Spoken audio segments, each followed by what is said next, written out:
Ngayon, mag-setup tayo ng M365 tenant. Kakabit natin yung domain natin. So, meron akong domain at ano ba to?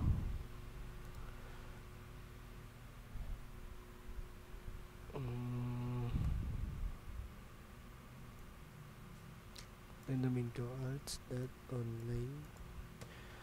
Then sa admin center, turn tayo ng admin.microsoft.com.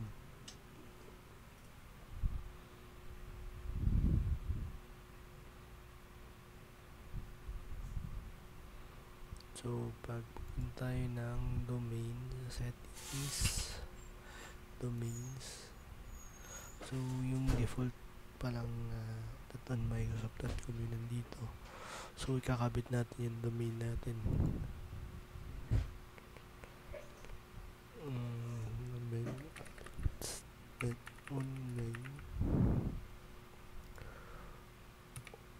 Online. Yan. Use this domain.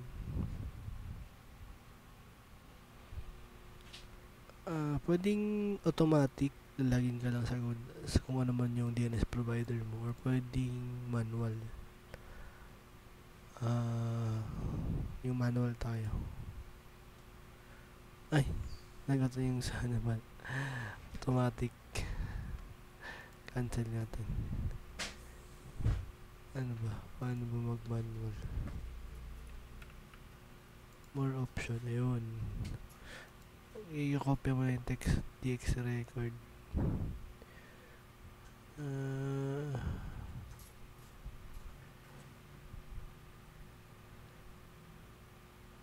Ito na lang.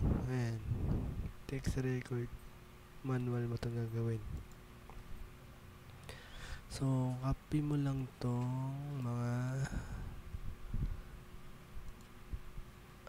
paano ba ito?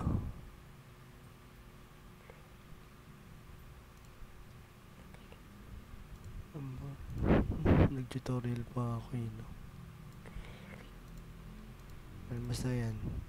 Tayo sa domain natin, DNS.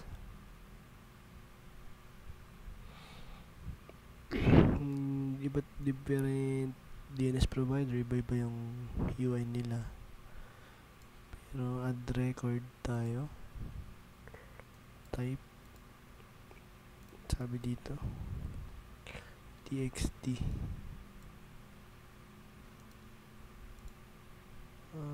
Txt name. Copy. At lang value ms, copy mo na lang. Time to leave 36. Ano ba to? Minutes ba to? Nag-compute pa nga. Seconds.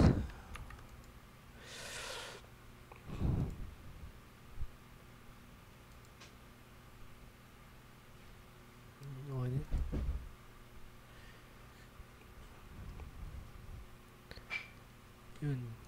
And then verify. I-check niya kung DNS lookup niya yan. 48 hours pa.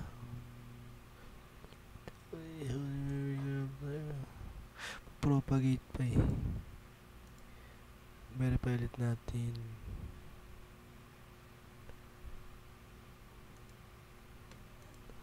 Yun. Connect your continue.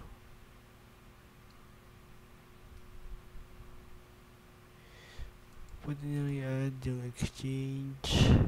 I-add ko na lang rin para ano. Skype, kahit di na to Skype, wala naman ng Skype eh. Intune. Kailangan yan. Ito, email security, add natin yan. DKIM. Ito naman yung automatic way. Pwede kasing ganun. Kakopyahin mo tong mga record and Copy mo to MX, yung type MX at tapos itong value. Copy mo yan. Pwede naman yan. Gawa ka na, add mo na lang yan. Kung MX man, TXT, and MX or CNAME. Ito naman yung mga value. So, mag-automatic na lang tayo. Para mas madali. Like,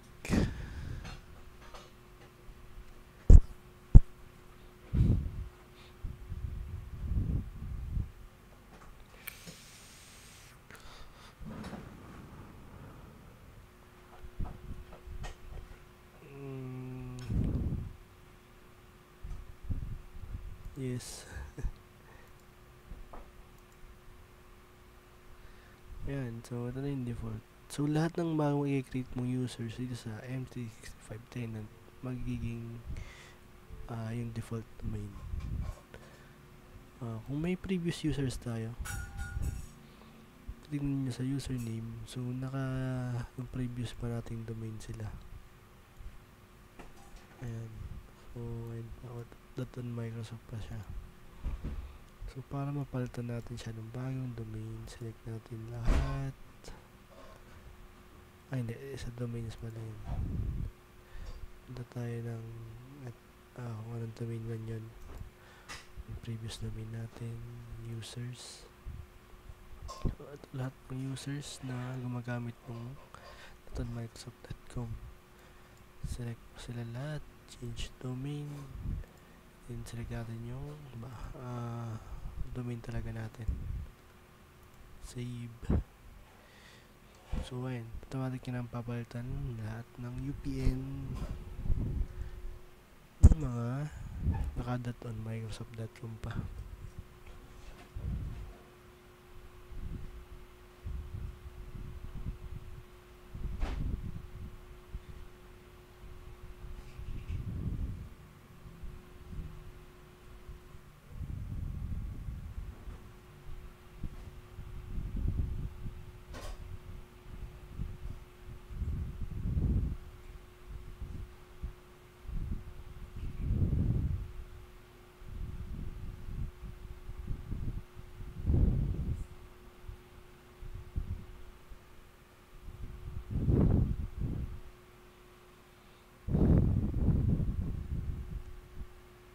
It's so satisfying watching this laser remove rust. Check this out. The laser strikes the rusty layer and instantly heats it up.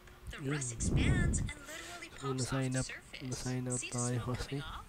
That's tiny particles vaporizing into thin air. But does it hurt the pan? Surprisingly, no.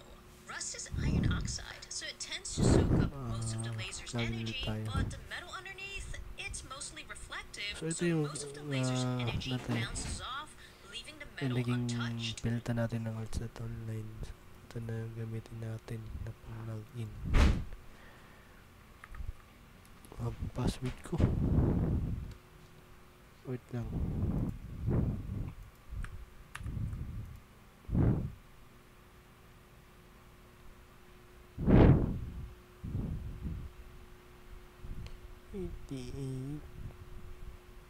Why is it so satisfying watching this laser remove rust? Check this out. The laser strikes the rusty layer and instantly heats it up. The rust expands and literally pops off the surface. See the smoke? Yun. Check natin yung mga domain. Settings, domains, sa default, DNS record. So, ito yung mga na-add sa DNS natin. Yung DKIM, ability and security. Kung titignan natin yung DNS record natin, dapat nandito yun.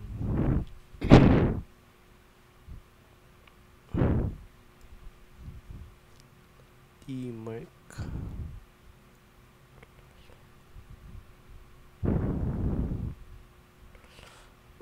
Mail protection, yung EOP, and ito, enterprise for Intune. Tama ba? Windows.net. Enrollment management at Microsoft, and same naman. And then yung SPF natin,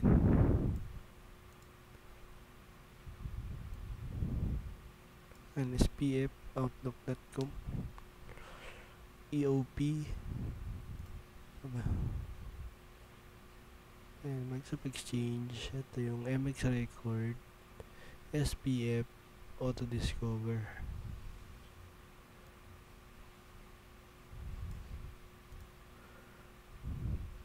MX, ito yung MX, SPF, yung Auto-Discover. Ayun, Auto-Discover. Okay. Goods na. And then, naka-check naman yan. Ibig sabihin, nag-NS lookup si M365 tayo na tingnan niya kung merong present yung ganitong value dun sa DNS records natin. Users, push natin. Oh, walang users to.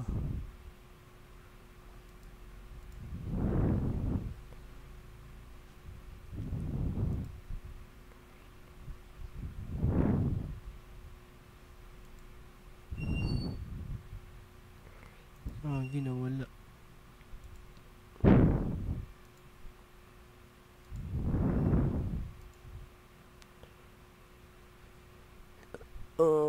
Nawala yung mga users natin.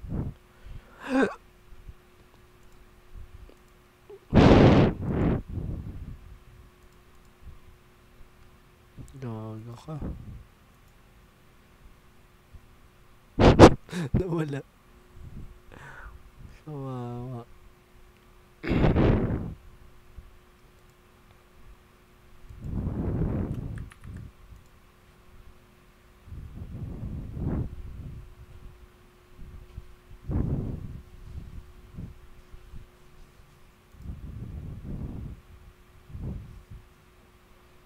Baka sininok lang.